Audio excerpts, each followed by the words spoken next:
projeto de Cristo Jesus? Anunciar a boa nova, anunciar o reino de Deus às outras pessoas. E por isso que esses dias nós celebramos a festa dedicada a São João Batista. João Batista foi aquele que abraçou com firmeza o projeto de Jesus. E abraçou de tal maneira que morreu em nome de Jesus, por anunciar a verdade, por pregar o reino de Deus, por pregar que vinha um Messias que ia libertar o seu povo. E mais à frente nós vamos ver Jesus falando disso. Esse entregar-se totalmente pelo reino, pela causa, pelo projeto de Jesus. E depois nós chegamos ao coração da liturgia. Ao coração da liturgia da palavra, que é o Evangelho.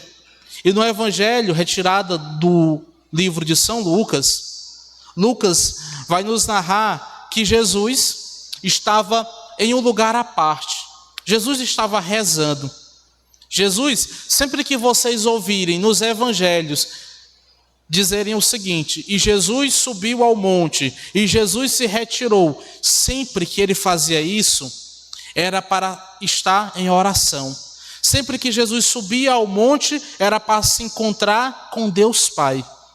Sempre que Jesus se recolhia em oração, sempre que Jesus saía para rezar, é porque ele ia fazer algo grandioso. Sempre que você for fazer algo grandioso na sua vida ou na vida de alguém, é necessário se recolher em oração. Para que exemplo maior de Cristo que se recolhia em oração, ouvimos São Lucas dizer, e Jesus estava no lugar à parte, fazendo o quê? Rezando. Não se isolando das pessoas para não ter o contato com o outro, mas Jesus naquele instante estava em contato direto com Deus Pai. Todas as vezes que vocês entram no quarto de vocês, que vocês se colocam diante de Jesus sacramentado, seja na igreja, seja no quarto de vocês, vocês estão subindo ao monte para a oração. E subir ao monte para a oração não é fácil. Encontraremos muitas tribulações.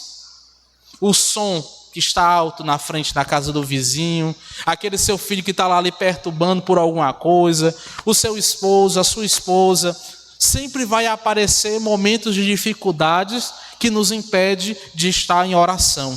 Aquele momento de preguiça, de querer ficar deitado, de não querer vir para a novena, de não querer sair de casa para ir para a missa.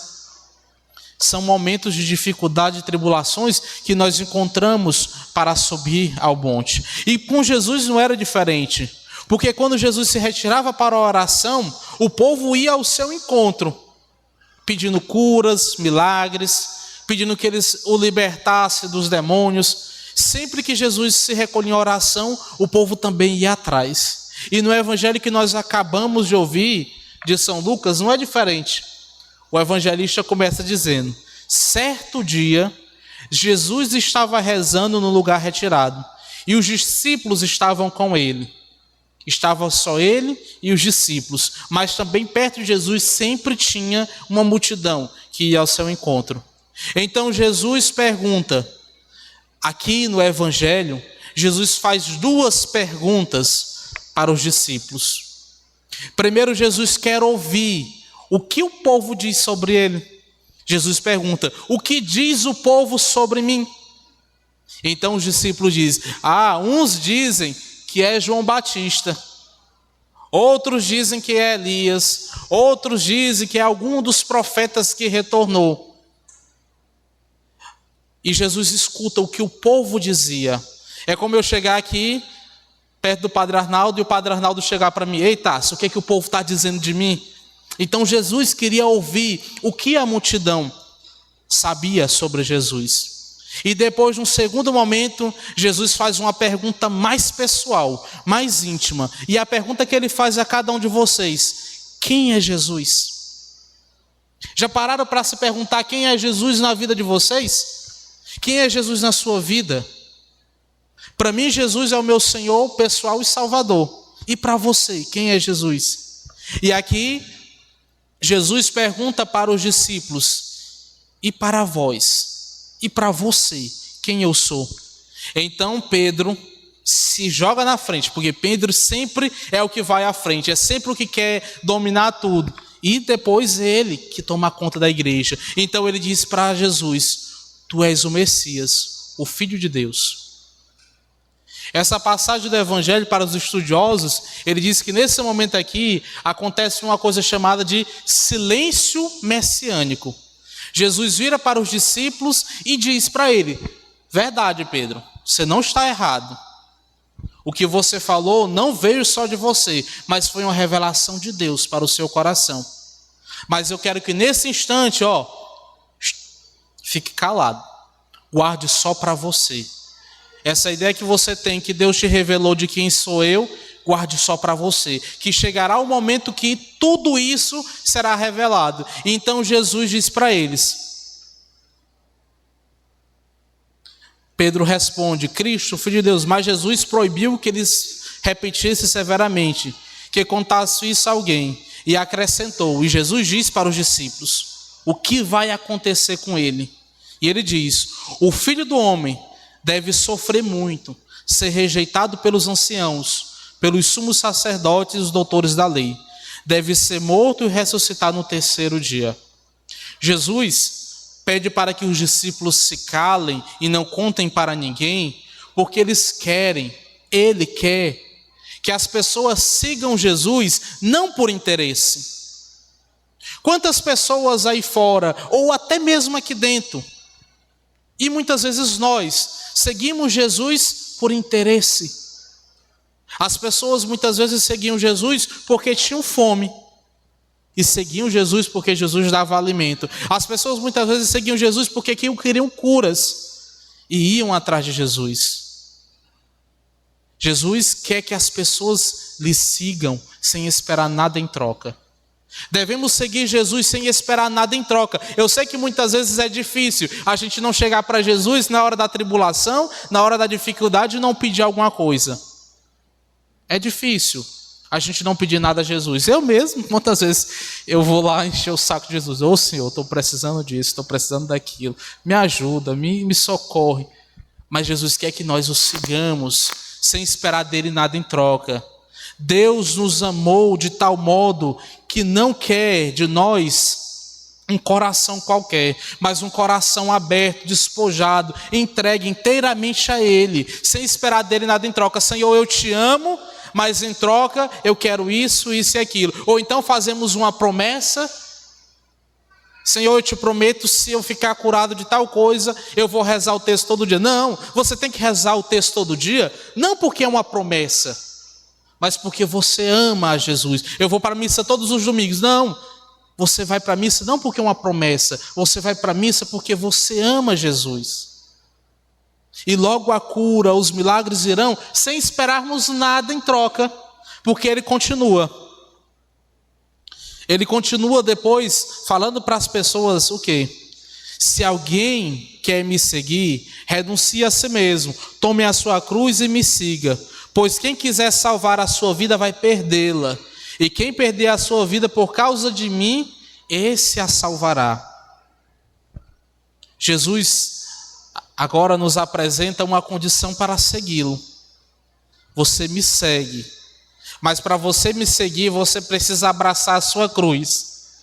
E a nossa cruz de todo dia é pesada.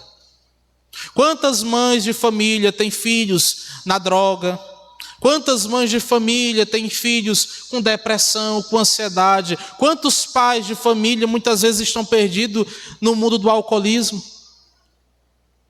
São as cruzes de cada dia que nós temos. Tem um santo na igreja chamado São José Maria Escrivá, que eu acho belíssimo as coisas dele. Ele nos ensina que nós podemos ser santos no nosso cotidiano. Lá onde você trabalha, sendo médico, enfermeira, lavrador, vereador, prefeito, o que você for, você é convidado a ser santo, a abraçar essa cruz e seguir o Cristo, deixar tudo para trás e abraçar o Cristo. Na forma como você vive no seu cotidiano, não ir ao encontro do Senhor com desejos, com ambições, mas ir ao encontro do Senhor com as nossas cruzes. Essa cruz tem uma história interessante, que um dia uma multidão de pessoas estavam caminhando rumo ao céu. E cada pessoa tinha uma cruz para carregar. E uma pessoa caminhando rumo ao céu levando a sua cruz, achou tão pesada, e mais à frente, caminhando, ele encontrou uma serraria. E disse assim: rapaz, esse negócio está tão pesado, eu vou fazer bem aqui um esquemazinho, vou burlar bem aqui o caminho. E ele pediu para o Senhor serrar uma parte da sua cruz, e ficou um pouco menor. Caminhando, porque a nossa cruz, ela é do tamanho e ela tem o mesmo peso que os nossos pecados. Quanto maior o nosso pecado, mais pesada é a nossa cruz. Quanto maior nós somos, mais pesada é a nossa cruz. Acho que a minha deve ser bem pesada, viu? Deve pesar mais de 100 quilos. Quanto maior são os nossos pecados, quanto maior são as nossas fragilidades, maior a nossa cruz. E no caminho ele cerrou a cruz dele. E mais à frente ele caminhou, achou pesado, pediu para cortar mais um pouquinho as pontas. E a cruz foi diminuindo. Já estava do tamanho dessa daqui, já estava ficando pequena.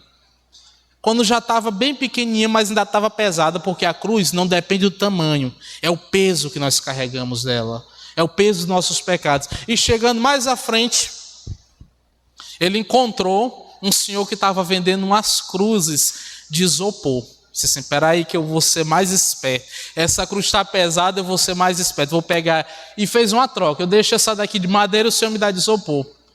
Só que quando ele chegou no fim da caminhada, ele precisava da cruz dele para atravessar para a eternidade.